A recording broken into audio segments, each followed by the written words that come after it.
আমার উকিলের দরকার নাই, আপনি হুকুম দিলে আমি তারে জিগাই জিগাই সে চুপ থাকা কেন আদালতে সময় নষ্ট করতেছে।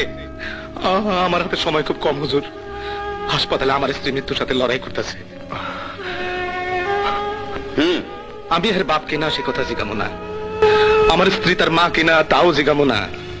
কার বুকের দুধ খেয়ে সে মানুষ হইল, কার পিঠে চলে সে পাঠশালায় গেল, আমি কিছুই জিগামো না। কেমনে জিগাই? কোনদিন খোঁজ নিয়ে এসে দেখছে তারে শহরে রেখে লেখাপড়া করাইতে দুইটা মানুষ কতদিন না খায় থাকছে? দুইটা মানুষ রাত দিন খাইটা একটা দুইটা করে টাকা কেমনে জমাইছে? তার পরীক্ষার ফিস দেওয়ার জন্য শরীরের রক্ত কেমনে বেচছে? হুজুর, তারে মানুষ করার জন্য না খায়া পেটে পাথর বাঁধছি, সেই বিচার চাই না। বিচার চাই না, তার জন্য গরুর দুধ বেচছি, হাঁস মুরগির ডিম বেচছি, তার জন্য স্ত্রীর শেষ সম্বল গয়না বেচছি। আমি এইসবের কোনো বিচার চাই না হুজুর। আমি চাই আমার ওই জমি, আমার আর কিছু নাই হুজুর। যা বেচা আমি আমার স্ত্রীর বাঁচাইতে পারি, সে ওই জমি আমার ধোকা দিয়ে লেখা নিছে। আমি মূর্খ মানুষ, সরল বিশ্বাসী টিপস হইতেছি।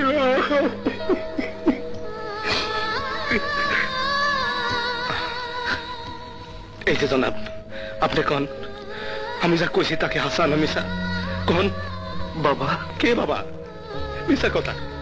আমি আপনার বাবা না, আপনি আমার ছেলে না। হারায় গেছে, হারায় গেছে আমার ছেলে, হারায় গেছে।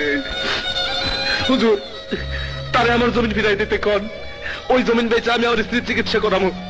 এই দুনিয়ায় আমার স্ত্রী ছাড়া আর কেউ নাই হুজুর, আর কেউ নাই। বাসান, আমি দোষী, আমি অপরাধী হুজুর। হ্যাঁ, আমি মিথ্যে বলে বাদনের কাছ থেকে টিপস নিছি হুজুর। আমার শাস্তি দেন হুজুর, আমি দোষী, আমার শাস্তি দেন, আমার শাস্তি দেন। মায়ের কি হয়েছে? তার দুইখান কিডনি বিকল।